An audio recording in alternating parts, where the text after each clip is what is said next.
చిన్న ప్రార్థన చేసుకుని ఈరోజు వాక్యం మనం ధ్యానించుకుందాం.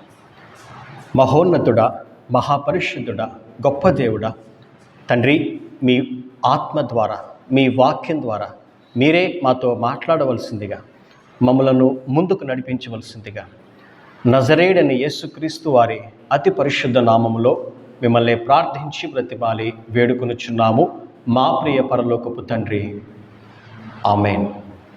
ఏమండి, ఈరోజు నేను నా యొక్క వాక్యాంశంలోకి వెళ్ళే ముందు ఒక ఉపమానాన్ని చెప్పి ఆ ఉపమానం ద్వారా మన యొక్క వాక్యాన్ని మనం ధ్యానించుకుందాం. ఆ ఉపమానం ఏంటంటే, ఒక ఊరిలో ఒక గొప్ప ధనవంతుడు అన్నాడు. ఎవరండి? ఒక గొప్ప ధనవంతుడు అన్నాడు. ఆయనకి తన ఇంటి పక్కనే ఒక పెద్ద స్థలం ఉందండి, పెద్ద పొలం ఉంది. సుమారు ఎంతండి అని అంటే ఒక 20 ఎకరాల ల్యాండ్ ఉందండి. బాగా ధనవంతుడు. ఆ 20 ఎకరాల ల్యాండ్ అంతా కూడా గచ్చ పొదలతో, పిచ్చి మొక్కలతో మరి నిరుపయోగంగా పడుందనమాట. అదే ఊర్లో మరి ఎంతోమంది పేద రైతులు కూడా వారు జీవిస్తూ ఉన్నారు. ఈయన ఏం ఆలోచించాడంటే, ఆ పేదవారికి మేలు కలిగే విధంగా, అదేవిధంగా ఈ నిష్ప్రయోజనంగా పడున్నటువంటి ఈ భూమి కూడా ప్రయోజనకరంగా మార్చబడులాగున ఆయన ఏం చేశాడంటే, ఆ ఊరిలో కొంతమంది రైతులు ఎవరైతే బహు పేదవారు ఉన్నారో ఆ బహు పేదవారైన కొంతమంది రైతులను ఆయన ఎన్నుకున్నాడు. ఒక 20 మందిని ఆయన సెలెక్ట్ చేసుకున్నాడండి. సో ఆ 20 మందిని పిలిపించాడు. పిలిపిస్తే వారందరూ కూడా బహుపేద రైతులు అనమాట. అంటే వారికి కనీసం తినడానికి ఆహారం కానీ, వేసుకోవడం సరైన వస్త్రం కానీ, సరైనటువంటి నివాసం కానీ ఏమీ లేవు వారికి. సో అలాంటి వారిని పిలిపించి, కుటుంబాలతో పిలిపించి, చూడండి అమ్మా, మీరు బహు పేదవారు, నాకు ఎంతో భూమి ఉంది, ఒక పని చేస్తాను, మీలో ఒక్కొక్క రైతుకి ఒక్కొక్క ఎకరం ఇస్తాను, మీకు అప్పచెప్తాను. మీరు వాటిని చక్కగా సేద్యపరిచి అందులో ఫలాలు ఇచ్చేటువంటి ఆ యొక్క మొక్కలను లేదా చెట్లను నాటి మీరు బ్రతకండి. మీకు కావలసినటువంటి ఆహారాన్ని, వస్త్రాన్ని, మీకు మీ కుటుంబ సభ్యులకు నివాసాన్ని నేను ఏర్పాటు చేస్తాను అని చెప్పి ఆ యజమాని చెప్తాడండి. ఆ యొక్క ధనవంతుడు చెప్తాడు. అందరూ సంతోషిస్తారు. ఆహా, ఎంత మంచివాడైనా, మాకు అన్నం పెడతానంటున్నాడు, మాకు మంచి బట్టలు ఇస్తానంటున్నాడు, ఉండడానికి ఇల్లు ఇస్తానంటున్నాడు, కష్టపడి మనం పని చేద్దామని చెప్పి అందరూ కూడా ఒక్కొక్క ఎకరం ఒక్కొక్కరు తీసుకుంటారండి. తీసుకుని అక్కడ ఉన్నటువంటి ఆ యొక్క పిచ్చి మొక్కల్ని, గచ్చబొదలు నీట్గా తీసేసి వాటిని సమానం చేసి అందులో చక్కగా ఫలాలు ఇచ్చేటువంటి మొక్కలు నాటుతారు. ఉదాహరణకి మామిడి మొక్కల్ని, బొప్పాయి మొక్కల్ని, ఇంకా రకరకాల మొక్కల్ని వారు నాటుతారండి. మొదటి 3 సంవత్సరాలు కూడా ఎలాంటి పంట రాదు, ఎందుకంటే మరి మొక్కలు ఎదగాలి కదండి. ఈ యజమానుడు ఏం చేస్తాడంటే, ఇక ధనవంతుడు వారికి అప్పగించి దూరదేశానికి వెళ్ళిపోతాడండి. మీరు జాగ్రత్తగా చేసుకోండి అని చెప్పి. ఆ యజమాని వెళ్తూ ఏం చెప్తాడంటే, నేను వచ్చిన తర్వాత మీకు తగిన బహుమానం లేదా తగిన ప్రతిఫలం ఇస్తానని చెప్పి ఆయన చెప్తాడు. అది కూడా చెప్తాడు. ఓకే. సో ఈ 20 మంది కూడా ఆ యొక్క 20 ఎకరాల్లోనూ కూడా మంచి ఫలాలు ఇచ్చేటువంటి మొక్కలు నాటుతారు. 3 సంవత్సరాల వరకు ఎలాంటి ఫలం రాదండి. ఆ తర్వాత 4వ సంవత్సరం నుంచి కూడా ఫలాలు రావడం ప్రారంభిస్తాయి. సో ఆ ఫలాలన్నింటినీ కూడా ఎప్పటికప్పుడు కోసి బుట్టల్లో పెట్టి యజమాని ఇంటికి పంపిస్తూ ఉంటారనమాట. ఓకే, ఇలా జరుగుతూ ఉంటుందండి. సో 4th ఇయర్ అంతా కూడా చక్కగా ఆ 20 ఎకరాలను కూడా వాళ్ళు ఫలాలు ఇంటికి పంపిస్తూ ఉంటారు. నెక్స్ట్ 5వ సంవత్సరంలో కూడా అదే సేమ్ వారు చేస్తూ ఉంటారనమాట. ఇలా 2 ఇయర్స్ అయిన తర్వాత 6వ సంవత్సరం వచ్చేటప్పటికి వారికి ఒక ఆలోచన వస్తుంది. అదేంటంటే, కష్టపడి పండించేది మనం, ఇవ్వాల్సింది ఆయనక, అదేలాగా కష్టపడి మనం కదా పండిస్తున్నామని చెప్పి ఆ యొక్క రైతులందరూ కూడా కూర్చుని వాళ్ళు డిస్కషన్ చేసుకుంటారనమాట. ఏమనంటే, ఇందులో సగం మనం సైలెంట్గా బయట అమ్మేసుకొని క్యాష్ చేసుకుందాం, మిగిలినటువంటి సగం మాత్రమే పంట చేతికి వచ్చింది అని చెప్పి యజమానికి ఇద్దామని చెప్పి ఆ 20 మందిలో 19 మంది మాట్లాడుకుంటారండి. సైలెంట్గా మాట్లాడుకుని 6వ సంవత్సరం ఏం చేస్తారంటే, వచ్చినటువంటి ఆ యొక్క దిగుబడిలో 50% బయట అమ్మేసుకుంటారు, ఇంకో 50% మాత్రమే యజమాని దగ్గరికి పంపిస్తారు. ఆ ఒక్క రైతు మాత్రం తనకు వచ్చినటువంటి దిగుబడి అంతా కూడా యజమానికి ఇచ్చేస్తాడండి. ఆ తర్వాత 7వ సంవత్సరం వచ్చేటప్పటికి ఇంకా బుద్ధి పుడుతుంది, ఇంకా ఆశ పుడుతుంది.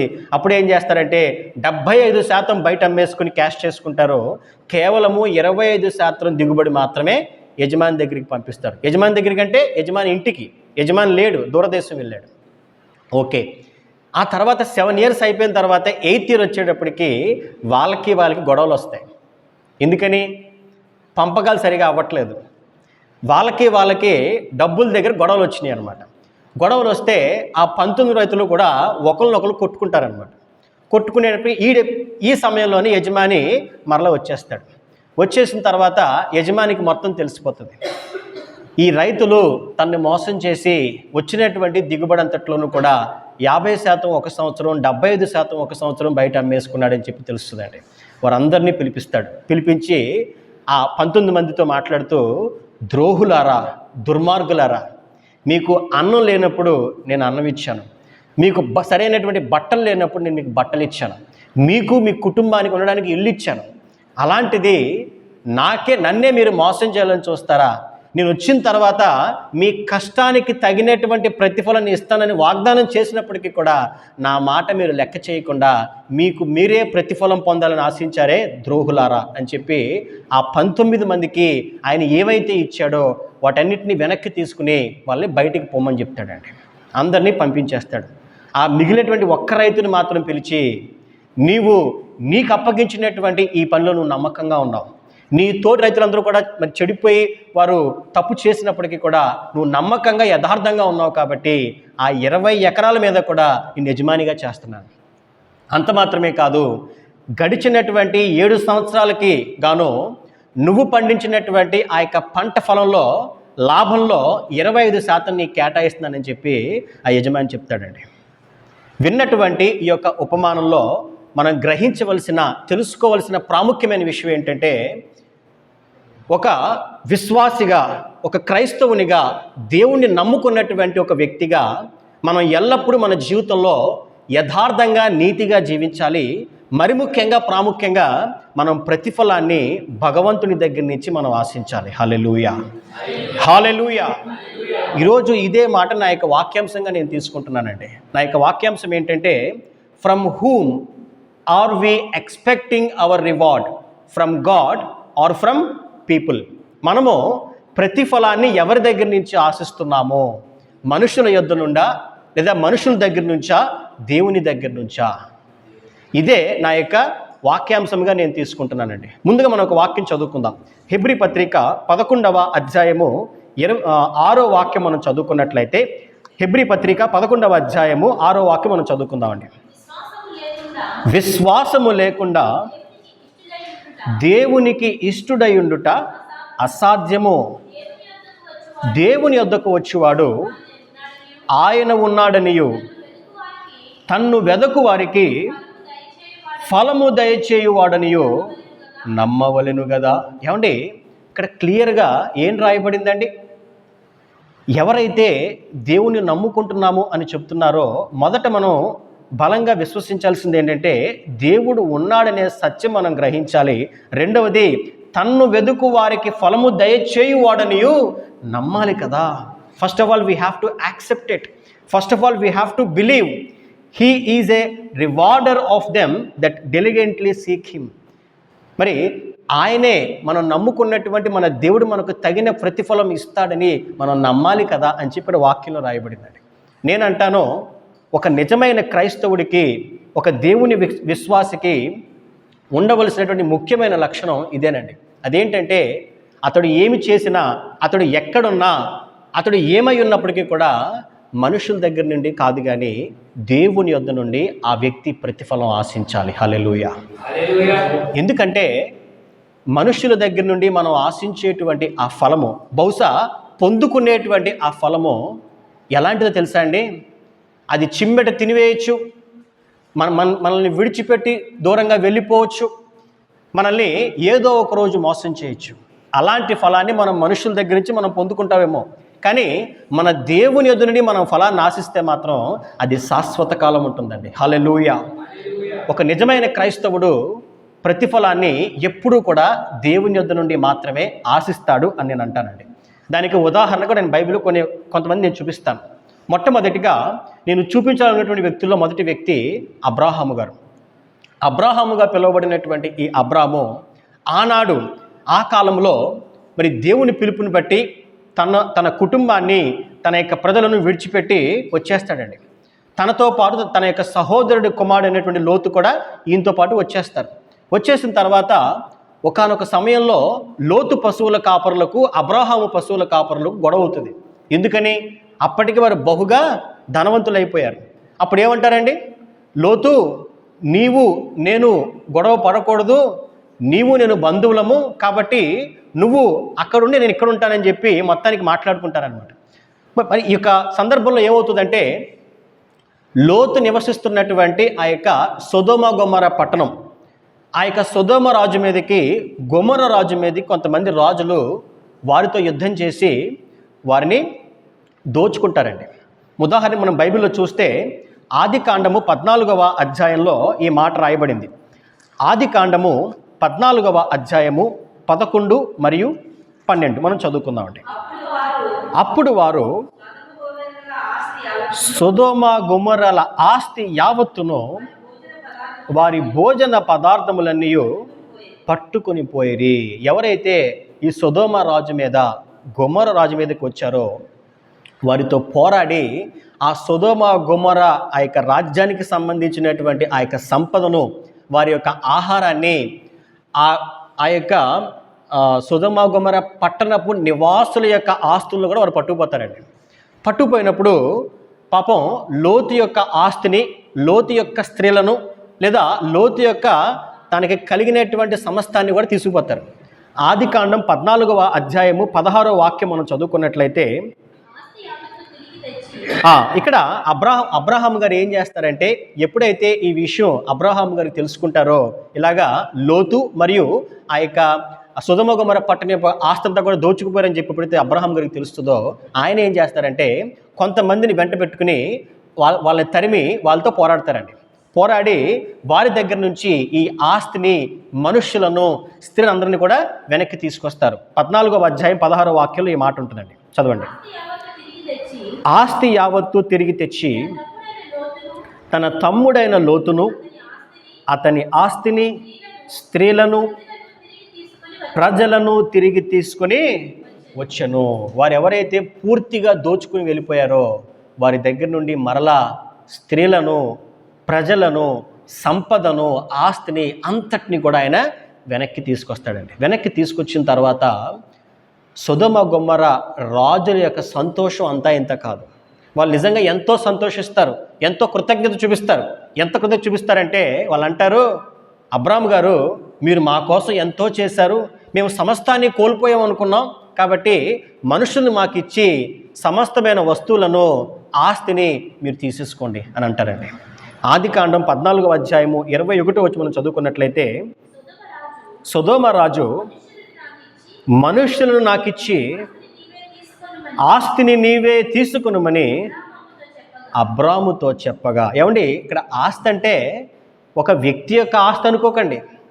ఏమండి, ఒక పట్టణం యొక్క ఆస్తి, వారికి కలిగినటువంటి సమస్తం, అది బంగారం అవనివ్వండి, వెండి అవనివ్వండి, వజ్రాలు అవనివ్వండి, అది ఏదైనప్పటికీ కూడా వాళ్ళు ఏమన్నారు తెలుసా అండి? అయ్యా, నువ్వు చేసిన మేలు అంతా ఇంత కాదు, మా మనుషులు మాకు అప్పచెప్పి ఆస్తి మొత్తం నువ్వు తీసేసుకో అని చెప్తారండి. అప్పుడు ఆయన అన్నటువంటి మాట చదువుకుందాం అన్నమాట.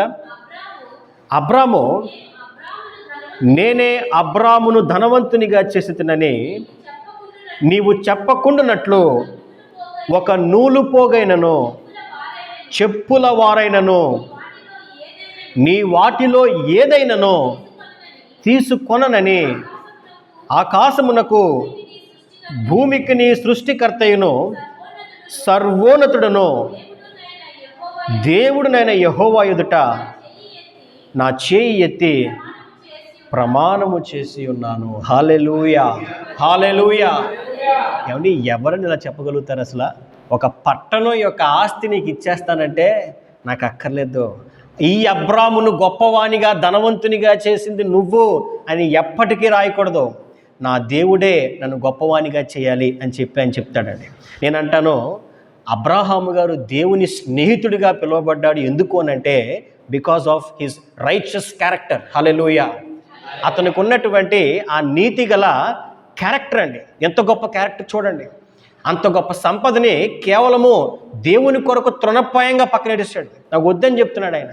ఆయన పైపెచ్చి ఏమన్నాడంటే, నా చేయి ఎత్తి ప్రమాణము చేసి ఉన్నాను. ప్రమాణం చేస్తున్నాడు, వద్దు నాకు అక్కర్లేదు, నాకు నూలు పోకు కూడా అక్కర్లేదు అని చెప్తున్నాడండి. ఇక్కడ మనం జాగ్రత్తగా గమనించాల్సింది ఏంటంటే, ఎప్పుడైతే అబ్రాహాము మనుష్యుల యొద్ద నుండి ప్రతిఫలం ఆశించలేదో ఆ నెక్స్ట్ అధ్యాయం వెంటనే దేవుని యొద్ద నుండి ఒక గొప్ప బహుమానం పొందుకున్నాడండి. అది మనం చదువుకుందాం. ఆదికాండం 15వ అధ్యాయము 1వ వాక్యం మనం చదువుకున్నట్లయితే,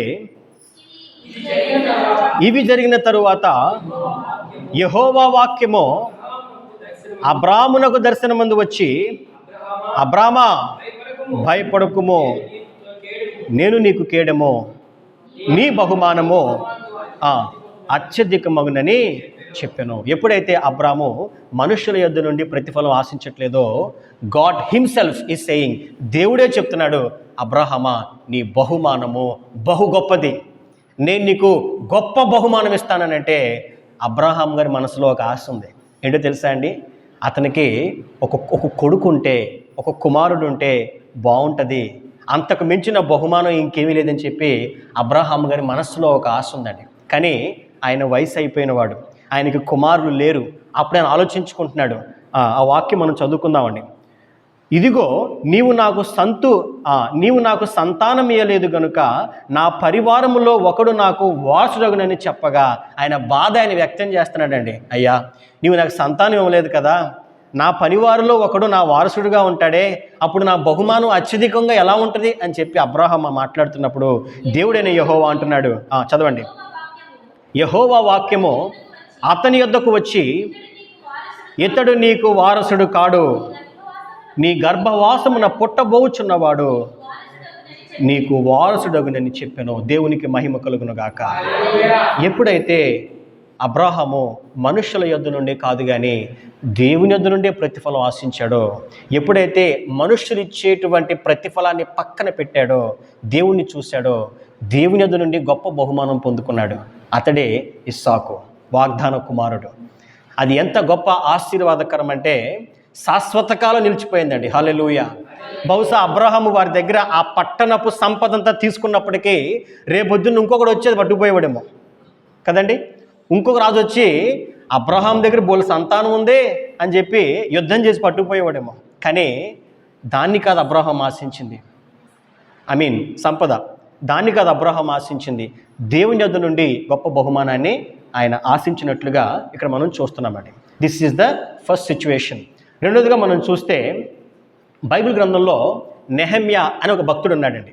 ఈ నెహెమ్యా అనే భక్తుడు ఒకరోజు తన యొక్క ఒక వ్యక్తి ద్వారా ఒక సమాచారం వింటాడు. అదేంటంటే యెరూషలేము యొక్క పరిస్థితి ఏ విధంగా ఉంది అని అడిగినప్పుడు వారు ఏం చెప్తారంటే, యెరూషలేము యొక్క పరిస్థితి అస్సలు బాలేదు, యెరూషలేము యొక్క ప్రాకారం కూలిపోయింది, ఆ యొక్క మందిరం యొక్క గుమ్మములన్నీ కూడా కాల్చివేయబడ్డాయని చెప్పి ఆయన వింటాడండి.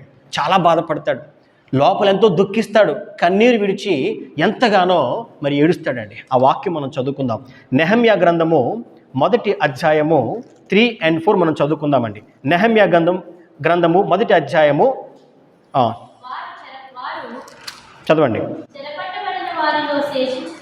వారు చెరపట్టబడిన వారిలో శేషించిన వారు ఆ దేశములో బహుగా శ్రమను నిందను పొందుచున్నారు, మరియు యెరూషలేము యొక్క ప్రాకారము పడద్రోయబడినది, దాని గుమ్మములను అగ్ని చేత కాల్చబడినవని నాతో చెప్పిరి. ఎప్పుడైతే ఈ మాట విన్నాడో నెహెమ్యా భక్తుడు చలించిపోతాడండి. ఆ వాక్యం మనం చదువుకుందాం 4వ వచనంలో. ఈ మాటలు విన్నప్పుడు నేను కూర్చుండి ఏడ్చి కొన్ని దినములు దుఃఖముతో ఉపవాసం ఉండి ఆకాశమందలి దేవుని ఎదుట విజ్ఞాపన చేసి తిని. ఆ తర్వాత దేవునికి ప్రార్థన చేస్తాడు. దేవా, ఈ పట్టణమును మరలా తిరిగి కట్టేయ్యా, ఈ పట్టణమును మరలా తిరిగి బాగు చేయయ్యా అని చెప్పి ఒకానొక రోజు రాజు దగ్గర పర్మిషన్ అడిగి, అయ్యా రాజా, నాకు పర్మిషన్ ఇస్తే నేను అక్కడికి వెళ్ళి నా పితరులు ఉన్నటువంటి నివసించినటువంటి ఆ యొక్క పట్టణపు ప్రాకారాన్ని కడతానంటే రాజు ఒప్పుకుంటాడు. ఒప్పుకోవడం మాత్రమే కాదు, అక్కడికి ఇన్ని ఒక గవర్నర్గా పంపిస్తాడండి. అక్కడికి వెళ్ళి అక్కడ ఆ యొక్క గోడ యొక్క నిర్మాణాన్ని ప్రారంభిస్తాడు. ఈ మధ్యలో ఎంతోమంది రకరకాలుగా మాట్లాడతారు. ఎంతో నిరుత్సాహంగా ఇష్టానుసారంగా మాట్లాడినప్పటికీ కూడా వారి మాటలు ఏమీ పట్టించుకోకుండా ఇది దైవ కార్యమని భావించి ఎంతో పట్టుదలతో ఆ యొక్క గోడ నిర్మిస్తాడండి. మరి సుమారు 52 రోజుల్లో ఆ యొక్క గోడంతా కూడా నిర్మించబడుతుంది. నెహెమ్యా గ్రంథము 6వ అధ్యాయంలో ఈ మాట ఉంటుందండి. నెహెమ్యా గ్రంథము 6వ అధ్యాయము 15వ వాక్యం మనం చదువుకున్నట్లయితే, ఈ ప్రకారముగా ఏలూలు మాసము 25వ దినమందు అనగా 52 దినములకు ప్రాకారమును కట్టుట సమాప్తమాయను. హల్లెలూయా. పడిపోయినటువంటి ఆ యొక్క గోడను ఆ యొక్క ఇజ్రాయేలీయుల యొక్క సహాయముతో ఈయన మరలా తిరిగి నిర్మింప చేస్తాడండి. మరి ఈ క్రమంలో అంటే దేవుని కొరకు ఇంత ప్రయాసపడుతున్నటువంటి ఈయన ఎవరి దగ్గర నుంచి ఏమైనా ఆశించాడా? ఏమండి, అక్కడ ఉన్నటువంటి ఇజ్రాయేలీలతో, ఓ ఇజ్రాయేలరా, ఇంత మేలు నేను చేశాను కదా, మీరు సంపాదించడానికి నాకు కొంత ఇవ్వండి అని చెప్పని అడిగాడా? అడగలేదు. ఇంకేమైనా అడిగాడా? ఎవరిని అడగలేదు. ఆయన ఒకటే అడిగాడండి. ఆయన ఏం అడిగాడో, ఎవరిని అడిగాడో మనం వాక్యంలో చూద్దాం. నెహెమ్యా గ్రంథము 5వ అధ్యాయము 19వ వాక్యం మనం చదువుకున్నట్లయితే, నా దేవా, ఈ జనులకు నేను చేసిన సకలమైన ఉపకారములను బట్టి నాకు మేలు కలుగునట్లుగా నన్ను దృష్టించుమో. హల్లెలూయా. చూసారండి, నెహెమ్యా భక్తుడు ఎంతో గొప్ప దైవ కార్యాన్ని చేపట్టాడు. దాన్ని 52 రోజుల్లో ముగించి ఆయన ఏం ఆశిస్తున్నాడు, ఎవరిని చూస్తున్నాడంటే ఆయన ఏ మనిషిని చూడట్లేదు, ఏ నరమాతృని చూడట్లేదు, వారి దగ్గర నుంచి ఏమీ ఆశించట్లేదు. కానీ ఒక్కటే అడుగుతున్నాడండి, దేవా, ఈ ప్రజలకు, ఈ జనులకు నేను చేసినటువంటి సమస్తమైన మేలును బట్టి నా వైపు చూడయ్యా చాలు. హల్లెలూయా. నా వైపు దృష్టించు అని చెప్పి ఆయన కోరుకుంటున్నాడండి. మరొక వాక్యం మనం చదువుకున్నట్లయితే అదే గ్రంథంలో నెహెమ్యా గ్రంథము 13వ అధ్యాయము 14వ వాక్యం మనం చూసినట్లయితే, నా దేవా, ఈ విషయములలో నన్ను జ్ఞాపకం ఉంచుకొని నా దేవుని మందిరమునకు దాని ఆచారముల జరుగుబాటునకును నేను చేసిన ఉపకారములను మరువకుము. దేవుణ్ణే మొరపెడుతున్నాడండి. అయ్యా, ఈ యొక్క దేవుని మందిరం విషయంలో, ఆ యొక్క మందిర ఆచార వ్యవహారముల విషయంలో నేను చేసినటువంటి సమస్తమైనటువంటి పనులను బట్టి నన్ను మర్చిపోకయ్యా, నన్ను జ్ఞాపకం చేసుకో అని చెప్పి ఈ భక్తుడు దేవుణ్ణి ప్రార్థించడం మనం చూస్తున్నామండి. That is what we have to learn. అంటే మనం మనుష్యుల యొద్ద నుండి కాదు, కానీ మనం దేవుని యొద్ద నుండి మనం ప్రతిఫలాన్ని ఆశించాలి. నిజంగా కూడా వీరు మాత్రమే కాదండి, ఇంకా బైబిల్లో చాలామంది గొప్ప ప్రవక్తలుగా పిలువబడిన వారు, గొప్ప భక్తిపరులుగా ఉన్నవారు, ఎంతోమందికి మార్గాన్ని చూపించినటువంటి వ్యక్తులు ఎవరైతే ఉన్నారో వారందరూ కూడా ఆ ప్రతిఫలాన్ని మనుషుల యొద్ద నుండి కాదు, కానీ దేవుని యొద్ద వారి యొక్క ఆశించారండి. ఉదాహరణకి మనం ప్రవక్త అయినటువంటి ఎలీషాను మనం చూసినట్లయితే, ఈ ఎలీషా ఏం చేశారండి? తన దగ్గరికి వచ్చినటువంటి ఒక కుష్ఠవ్యాధి కలిగినటువంటి నయమాన్ అనే ఆయనకి ఏం చెప్పాడు? నీవు యోర్దాన్ నదిలోకి వెళ్ళి 7 సార్లు ములుగు, అప్పుడు నీకు కంప్లీట్ హీలింగ్ వస్తుందని చెప్తాడండి. ఎప్పుడైతే ఆ మాట నయమాను వింటాడో అతడు వెళ్తాడు, 7 సార్లు ములుగుతాడు. 7వ సారి ఎప్పుడైతే ములుగుతాడో అద్భుతమైనటువంటి హీలింగ్ అండి. పసిపిల్లల వంటి దేహం ఎప్పుడైతే అతను పొందుకుంటాడో సంతోషానికి అవధులు లేవు నయమానికి. ఎందుకంటే ఎప్పటి నుంచో ఆ యొక్క కుష్టి వ్యాధితో బాధపడుతున్నాడు. ఆ వ్యాధికి మందులు లేవు. ఏమండి, ఆ కాలంలో మందులు ఉన్నాయా? ఎక్కడి మందులు లేవు. ఎంతో గొప్ప స్థానంలో ఉన్నాడు, సిరియా దేశపు సైన్యాధిపతిగా ఉన్నాడు, కానీ వ్యాధి ఉంది. ఎప్పుడైతే వ్యాధి పోయిందో సంతోషానికి ఇంకా అవధులు లేవండి. ఆయన అంటాడు వచ్చి, ఆ వాక్యం మనం చదువుకుందాం. 2 కింగ్స్ 2వ రాజుల గ్రంథము 5వ అధ్యాయము 15 మరియు 16 చదువుకుందామండి. 2 కింగ్స్ చాప్టర్ 5 verse 15 and 16.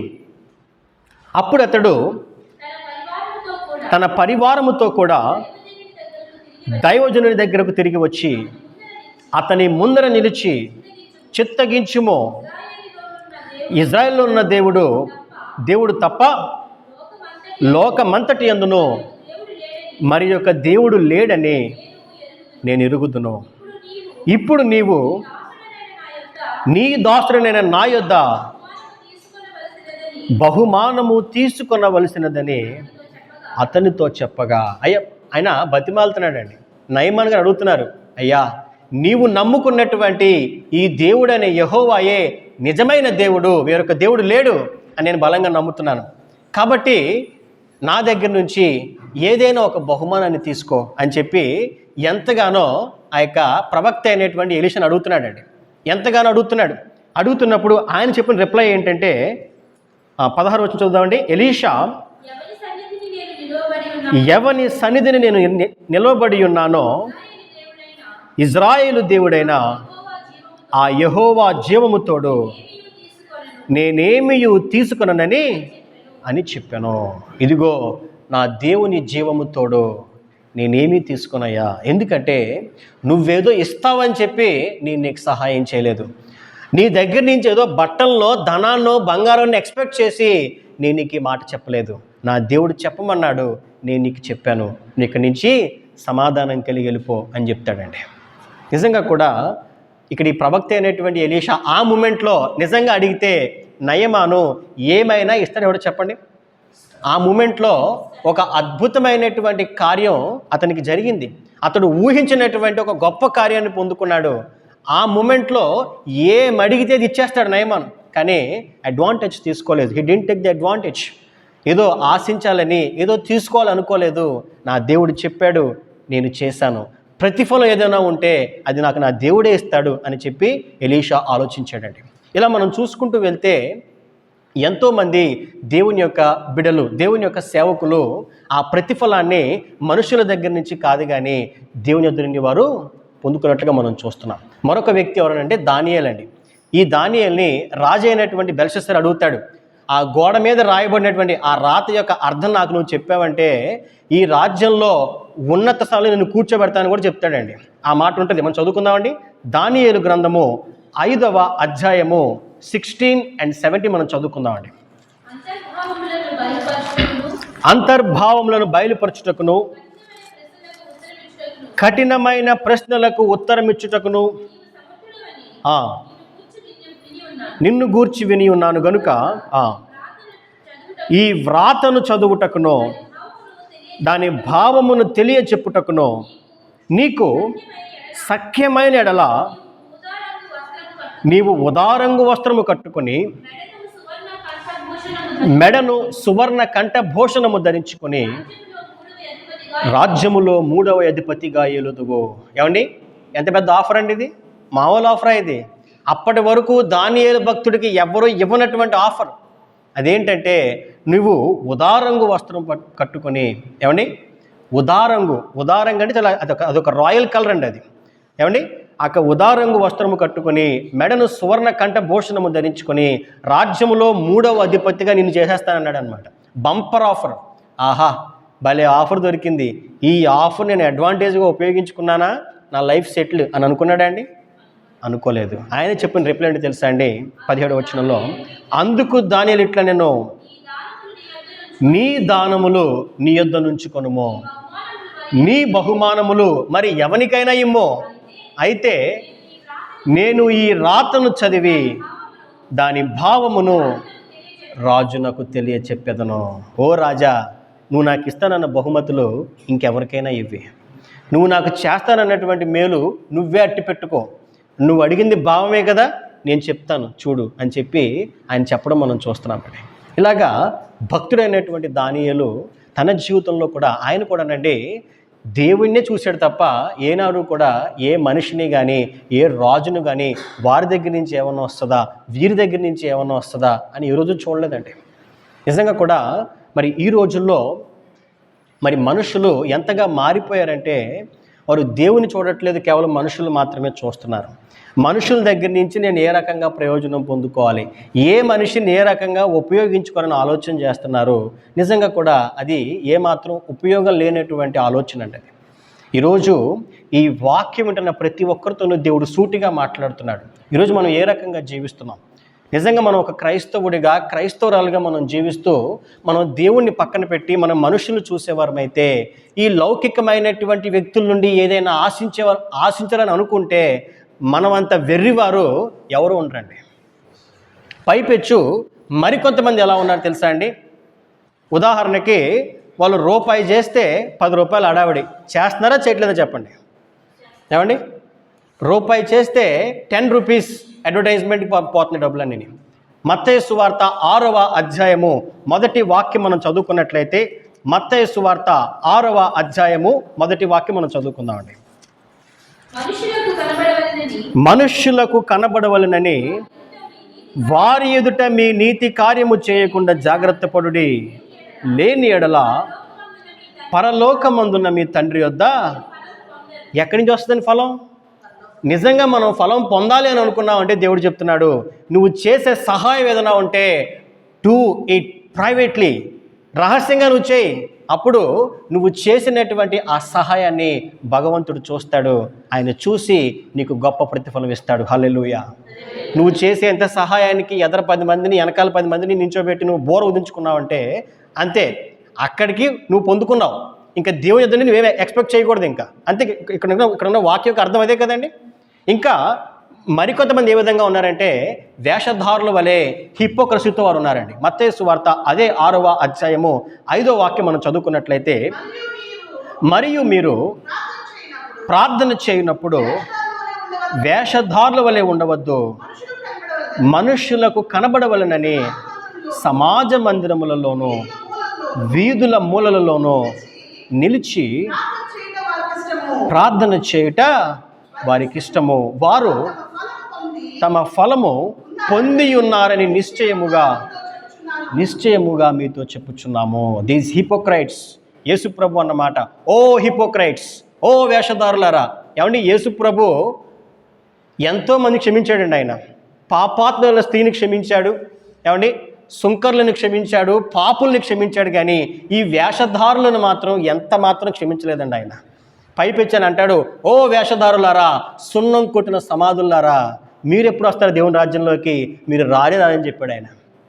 ఇక్కడ ఈ వేషధారుల ప్రార్థన ఎలా ఉంటుందంటే, నేను ప్రార్థన చేస్తున్నాను ఎవరు చూస్తున్నారు, వాళ్ళు చూస్తున్నారా వీళ్ళు చూస్తున్నారా అంటే, వాళ్ళ ముందు వీళ్ళ ముందు నేను గొప్ప దైవభక్తి గలవాడిని, గొప్ప దైవభక్తులను కలిగిన వాడిని అని చెప్పి ఆ యొక్క హిపోక్రైట్స్గా వేషధారులుగా ఉన్నవారు వీరన్నిటికీ కూడా దేవుని రాజ్యంలో ప్రవేశించరు అని ఇక్కడ క్లియర్గా రాయబడిందండి. ఏమండి, ఇంకొంతమంది ఎలా ఉన్నారంటే, ఇంకా బాధాకరమైన విషయం ఏంటంటే, ఆదివారం చక్కగా మందిరంలో ఆ టేబుల్ మీద చేతుల నుంచి వాళ్ళు ప్రార్థన చేస్తారండి. ప్రభువా మమ్మల్ని జ్ఞాపకం చేసుకుని ఆయన అని. ఆదివారం అయిపోద్ది, ప్రార్థన అయిపోద్ది. సోమవారం వాళ్ళు ఆఫీస్కి వెళ్తారు. ఆఫీస్ దగ్గర టేబుల్ ఉంటుంది. ఆ టేబుల్ కింద చెయ్యట్టి లంచాలు తీసుకుంటూ ఉంటారు. The same person but doing the opposite things. ఆదివారం మందిరంలో ప్రార్థన చేస్తున్నారు, సోమవారం టేబుల్ కింద చేయబెడుతున్నారు. మరి వీరు ఏ విధంగా దేవుని రాజ్యానికి పాత్రలు అవుతారు?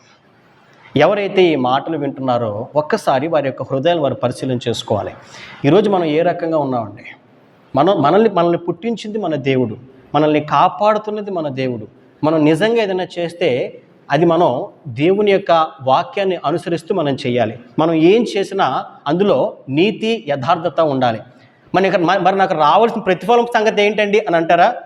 తగిన సమయంలో తగిన విధంగా మనల్ని తృప్తిపరుస్తానని చెప్పి దేవుడు ఎంతో స్పష్టంగా వాగ్దానం చేస్తున్నాడండి. తృప్తిపరచడం అంటే కేవలం డబ్బులు ఇస్తానని చెప్పట్లేదు ఆయన. అది మీ పిల్లల భవిష్యత్తును బాగు చేయడం అవ్వచ్చు, మీకు మంచి ఆరోగ్యం ఇవ్వడం అవ్వచ్చు, మిమ్మల్ని ఉన్నతంగా ఉంచి మీ ద్వారా ఎంతోమందిని గొప్పగా పైకి లేవనెత్తడం అవ్వచ్చు, ఇంకా ఎన్నో విధాలుగా మీకు గొప్ప ఫలం ఇస్తానని చెప్పి దేవుడు ఆయన వాక్యం ద్వారా తెలియజేస్తున్నాడు. మరొక వాక్యం మనం చదువుకున్నట్లయితే కొలైజియన్స్ చాప్టర్ 3 verse 23 and 24 మనం చదువుకుందామండి. చదవండి. ప్రభు వలన స్వాస్థ్యమును ప్రతిఫలముగా పొందుదమని ఎరుగుదురు గనుక మీరేమి చేసిననో అది మనుషుల నిమిత్తము కాక ప్రభువు నిమిత్తమని మనస్ఫూర్తిగా చేయుడి. హల్లెలూయా. ఏమండి, ఇక్కడ క్లియర్గా రాయబడిందండి. మీరు ఏం చేస్తున్నా, మీరు ఎక్కడున్నప్పటికీ కూడా, మీరు ఒక ఉద్యోగంలో ఉన్నా, వ్యాపారంలో ఉన్నా, మీరు ఏమై ఉన్నా మనస్ఫూర్తిగా చేయండి. ఈ పనిని బట్టి నాకు దేవుడే ప్రతిఫలం ఇస్తాడు అనే ఉద్దేశంతో మీరు చేయండి. ఇక్కడ వాక్యంలో రాయబడిందండి. మీరు ప్రభు అయిన క్రీస్తునకు దాసులై ఉన్నారు. మనం ఈ లోకానికి, అపవాదికి, ధనానికి దాసులుగా ఉండకూడదు. మనం మన క్రీస్తుకు దాసులమై ఉన్నాము కనుక దేవుడు చెప్పినట్లుగా మనం జీవిస్తూ మనం దేవుని యొద్ద నుండి మంచి బహుమతిని మనం ఆశించాలి. ఆఖరిగా మరొక మాట ఏంటంటే, మనం ఆశించకపోయినా మనకి ఎంత జీతం ఇవ్వాలో, మనకు ఏం చేయాలో అది దేవుడు తప్పకుండా ఇస్తాడండి. చేసిన మంచి పనులకి ఆయన జీతం ఇస్తాడు, చేసిన చెడ్డ పనులకి, దుర్మార్గమైన పనులకు కూడా ఆయన దగ్గర సఫిషియెంట్గా ఆ జీతం ఖచ్చితంగా ఉంటుందండి. రెవల్యూషన్ చాప్టర్ 22 verse 12 మనం చదువుకున్నట్లయితే, ప్రకటన గ్రంథము 22వ అధ్యాయము 12వ వాక్యం మనం చదువుకున్నట్లయితే, ఇదిగో త్వరగా వచ్చుచున్నాను, వాని వాని క్రియల చొప్పున ప్రతి వానికిచ్చుటకు నేను సిద్ధపరచిన జీతము నా యొద్దున్నది. ఇదిగో వింటున్నటువంటి ఓ విశ్వాసి, నా కుమారుడా, నా కుమార్తె, నువ్వు ఎవరమై ఉన్నా, నువ్వు ఏమై ఉన్నా, నేను త్వరగా వస్తున్నాను. నేను వచ్చేటప్పుడు ఉత్తి చేతులతో రాను, ఖాళీ ఎంటీ హ్యాండ్స్తో నేను రాను. వచ్చేటప్పుడు వస్తూ నువ్వు మంచి పనులు చేస్తే దానికి తగినటువంటి ప్రతిఫలాన్ని ఇస్తాను. నువ్వు చెడ్డ పనులు, చీకటి పనులు చేస్తే దానికి తగినటువంటి ప్రతిఫలాన్ని కూడా రెడీగా తీసుకొస్తున్నాను. Be aware of it. కాబట్టి దాన్ని బట్టి నువ్వు జాగ్రత్తగా జీవించని చెప్పి ఇక్కడ దేవుడు ఆయన వాక్యం తెలియజేయడం మనం చూస్తున్నామండి. ఈరోజు మరి ఈ మాట ఉన్న ప్రతి ఒక్కరు కూడా ఆలోచించాలి, మన జీవితాలు ఏ విధంగా ఉన్నాయి, మన బ్రతుకు ఏ విధంగా ఉంది. ఏమండి, 2025 సంవత్సరం డిసెంబర్ నెలకి మనం సజీవ లెక్కలో ఉన్నాం. ఈరోజు చూడని వారు ఎంతోమంది ఉన్నారండి, అవునా కదా చెప్పండి. ఈ మాసం చూడని వారు, దిస్ డే చూడని వారు ఎంతోమంది ఉన్నారండి. మనల్ని ఇంకా సజీవ లెక్కలో దేవుడు ఉంచాడంటే దాని అర్థం మనం మారడానికి మనకి దేవుడు అవకాశం ఇస్తున్నాడు. సో మనకి దేవుడు ఇస్తున్నటువంటి ఆ యొక్క అవకాశం మనం సద్వినియోగపరచుకోవాలి. ఒకవేళ మన హృదయం సరిగా లేకపోతే స్టిల్ దెర్ ఇస్ టైం. మనం రిపెంట్ అవ్వడానికి, పశ్చాత్తాపడడానికి, మన దేవునికి ఇష్టనిగా మనం మారడానికి మనకి దేవుడు అవకాశం ఇస్తున్నాడు. Let us use that opportunity. ఎవరైతే ఈ వాక్యం వింటున్నారో ఆన్లైన్ ద్వారా కానీ ఆఫ్లైన్ ద్వారా కానీ మనల్ని మన దేవుడు ప్రేమిస్తున్నాడు కాబట్టే ఆయన వాక్యం ద్వారా ప్రతి ఒక్కరితో మాట్లాడడం మాత్రమే కాదు, మీరు మీ యొక్క దుష్టక్రియలు విడిచిపెట్టి నా యొద్దకు వస్తే క్షమిస్తానని చెప్పి దేవుడు వాగ్దానం చేస్తున్నాడు. మీ పాపములు మరి ఎర్రనివైనను హిమం వలె తెల్లగా మారుస్తానని చెప్పి ఆయన వాగ్దానం చేస్తున్నాడు. కాబట్టి ప్రతి ఒక్కరూ కూడా ఈ యొక్క సత్యాన్ని గ్రహించి వారి యొక్క క్రియలను దిద్దుకుని దేవునికి ఇష్టలుగా జీవించాలని నేను ప్రతి ఒక్కరిని కోరుకుంటూ నా ఈ మాటలు ముగిస్తున్నాను. హల్లెలూయా. ప్రార్థన చేసుకుందామండి. మహోన్నతుడైన మా తండ్రి, మా ప్రియ పరలోకపు ప్రభువా, మీ పరిశుద్ధ గల నామానికి లెక్కలేని స్తోత్రాలు చెల్లిస్తున్నాము తండ్రి. విత్తబడినటువంటి ఈ వాక్యము మా హృదయాల్లో నాటబడి ఫలింపచేయుటకు సహాయం అనుగ్రహించండి తండ్రి. ఇప్పటి వరకు నేను మనుష్యుల యొద్ద నుండి ఏదో ఆశించాలి, మనుష్యుల యొద్ద నుండి ఏదో ప్రతిఫలం పొందుకోవాలి అనే ఆలోచనతో ఉన్నానేమో. దేవా, నన్ను క్షమించయ్యా తండ్రి. మరి ఇప్పటి నుంచి కూడా మనుషుల యొద్ద నుండి కాదు కానీ దేవుని యొద్ద నుండి, మీ యొద్ద నుండి ఫలాన్ని ఆశించుటకు మాకు సహాయం అనుగ్రహించండి తండ్రి.